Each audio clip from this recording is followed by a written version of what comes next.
What's going on, guys? Andrew Piluk Hockey here, back again with another video. Now, you guys read the title correctly.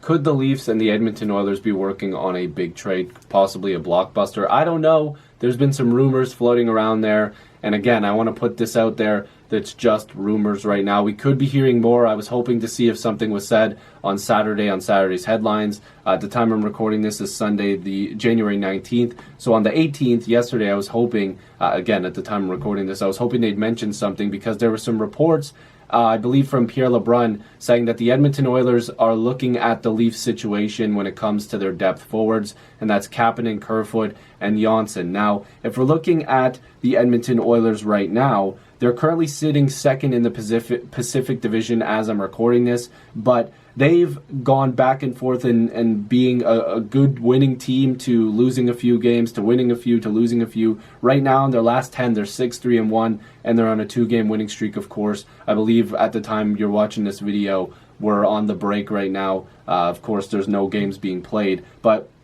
the All-Star break should be interesting. But it's interesting to see that the Oilers might be looking towards trading for one of those three guys. Now, of course, Twitter, after some of those rumors came out, was blowing up a little bit. Now, let me just look at this from both sides, okay? Because there was Oilers fans that were undervaluing the players, and then there was Leaf fans that were over-evaluating their players, and vice versa.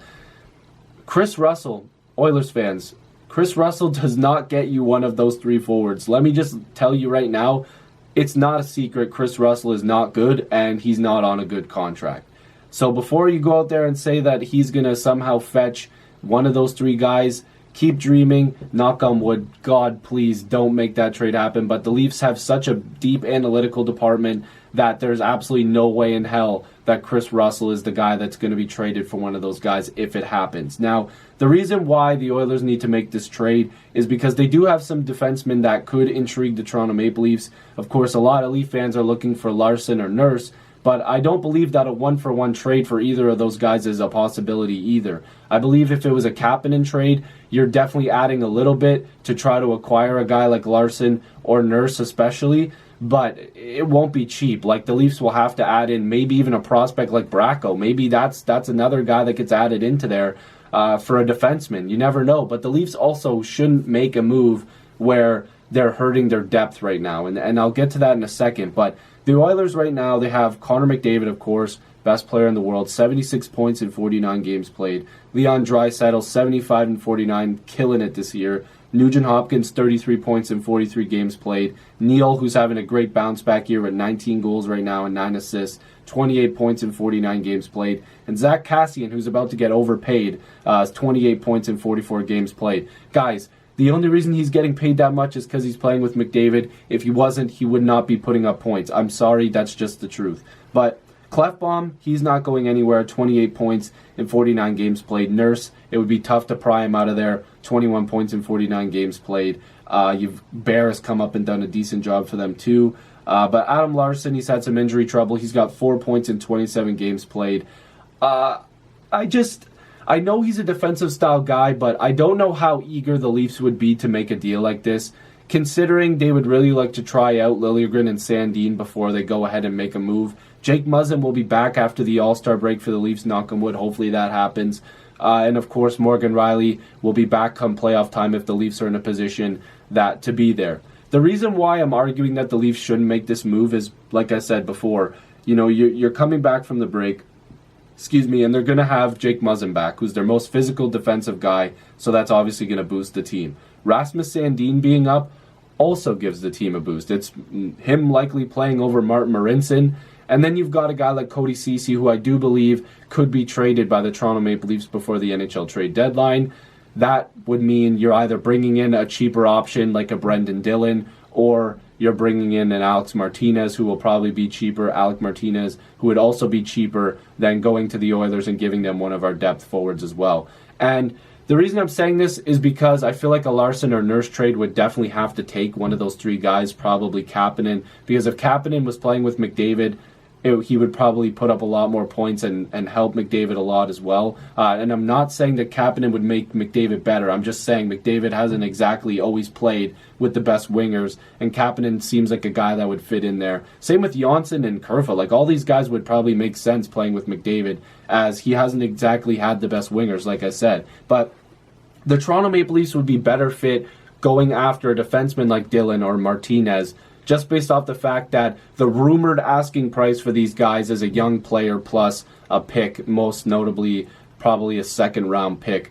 A lot of sources have come out and said that the price for Dylan is a second-round pick and maybe a low-end prospect, and the price for Martinez could be around the same or a little bit higher. So if that's the price it takes, you're making that trade instead of getting rid of a forward like a Kapanen, a Johnsson, or a Kerfoot, because the Leafs haven't been fully healthy this year.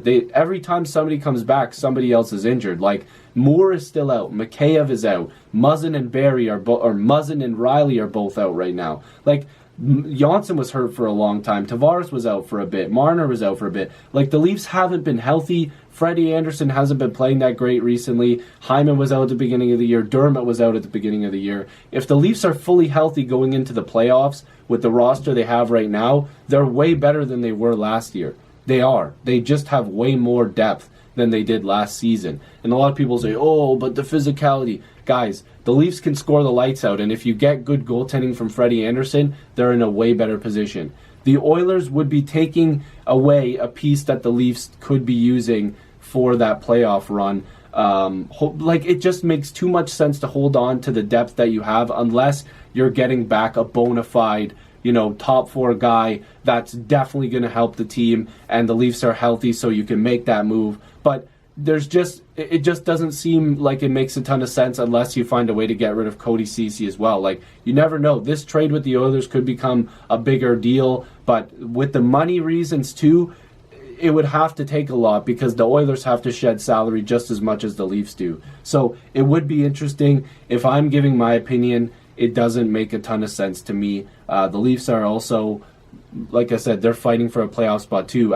Before the break, they were just taken out of a playoff spot. Teams were leaping over them. So to hold on to that depth, trade away, a pick and a prospect instead of trading away a guy that's on your roster currently. Now, I've also seen some people say, oh, but what about Engvall? Like, he's been good, but, maybe we can trade him for a defenseman now. It's like, guys, like Leaf fans, I love Engvall just as much as anybody else, but it's such a small sample size, and he's not fetching you a top four defenseman. Like, let's kind of cool the jets here. As much as, we do have a lot of guys that have some value, there's also teams that are not evaluating them that high. And we're also not GMs. Like, as much as I sit here and make these rumor videos and give suggestions, I'm not sitting here saying this is going to happen and this is what should happen. I'm just giving my general opinion because I do believe a lot of this stuff does kind of make sense, but also a lot of it doesn't. Like, this Leaf and Oilers trade would have to be really creative